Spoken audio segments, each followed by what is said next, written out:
ఆ పేరు BV Seshaiah, doctor BR Ambedkar బహుజన సంఘం జిల్లా అధ్యక్షుడు మరియు టీడీపీ నాయకుడు.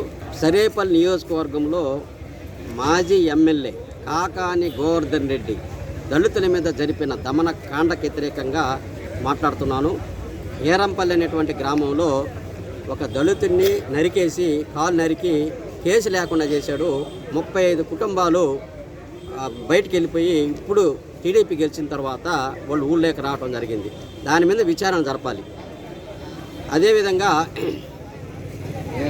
అనేక గ్రామాల్లో పొదలకూరులో మన ఎస్ఐ కరిముల్లా గారి మీద కూడా ఒక దళితుడిని చంపి ఇంట్లో కూడా శవాన్ని నీయకుండా కాల్చేశారు. ఆయన మీద కూడా చర్యలు జరపాలి. ఈ విధంగా అన్ని గ్రామాల్లో సమగ్రమైన విచారణ జరిపి చర్యలు తీసుకోవాల్సిందిగా పై అధికారులను కోరుచున్నాను. పాయింట్ నెంబర్ 1 అయిపోయింది. పాయింట్ నెంబర్ 2,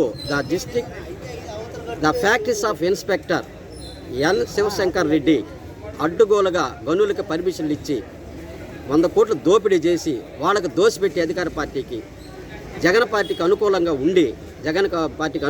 ఉండి అనేక మంది కార్మికులు చచ్చిపోవడానికి దళితులు కారకుడైనటువంటి ఎన్ శివశంకర్ రెడ్డి మీద వెంటనే చర్యలు తీసుకోవాలని పై అధికారులని కోరుచున్నాను.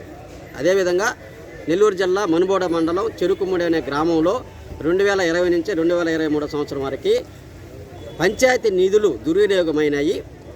ఆ నిధులు కారకులైనటువంటి సర్పంచ్, ఆ గ్రామ కార్యదర్శి మీద విచారణ జరిపి చర్యలు తీసుకోవాల్సిందిగా కోరుచున్నాను.